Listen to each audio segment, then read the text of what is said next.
एक कड़ाके की ठंड की रात की कहानी।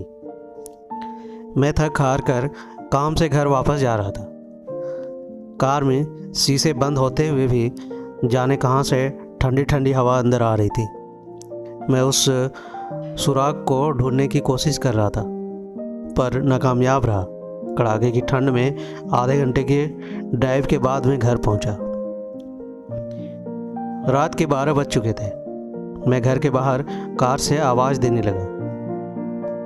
बहुत देर हॉर्न भी बजाया, शायद सब सो चुके थे।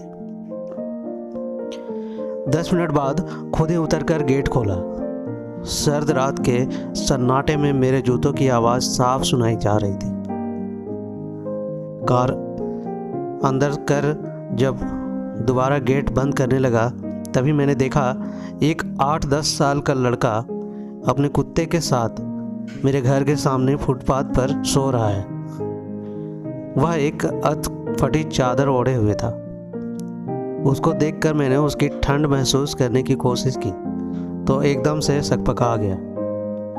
मैंने मॉन्ट कार्लो की महंगी जैकेट पहनी हुई थी, फिर भी मैं ठंड को कोस रहा था। और बेचारा वो बच्चा, मैं उसके बारे में सोच ही रहा था कि इतने में वो कुत्ता बच्चे की चादर छोड़ मेरी कार के नीचे आ गया। मेरी कार का इंजन गर्म था, शायद उसकी गर्माहट कुत्ते को सुकून दे रही थी। फिर मैंने कुत्ते की भागने के बजाय उसे वहीं सोने दिया और बिना अधिक आहट किए पीछे का ताला खोलकर घर में घुस गया। सबके सब सो रहे थे। मैं चुपचाप अपने कमरे में चला गया। जैसे मैंने सोने के लिए रजाई उठाई, उस लड़के का ख्याल मन में आया। सोचा, मैं कितना स्वार्थी हूँ।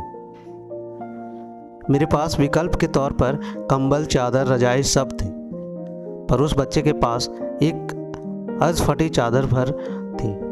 फिर भी वह बच्चा उस अधफटी चादर को भी कुत्ते के पास साथ बांट कर सो रहा था, और मुझे घर में फालतू पड़े कंबल और चादर भी किसी को देने गवारा नहीं था। यही सोचते सोचते ना जाने कब मेरी आंख लग गई। अगले दिन सुबह उठा तो देखा घर के बाहर भीड़ लगी हुई थी।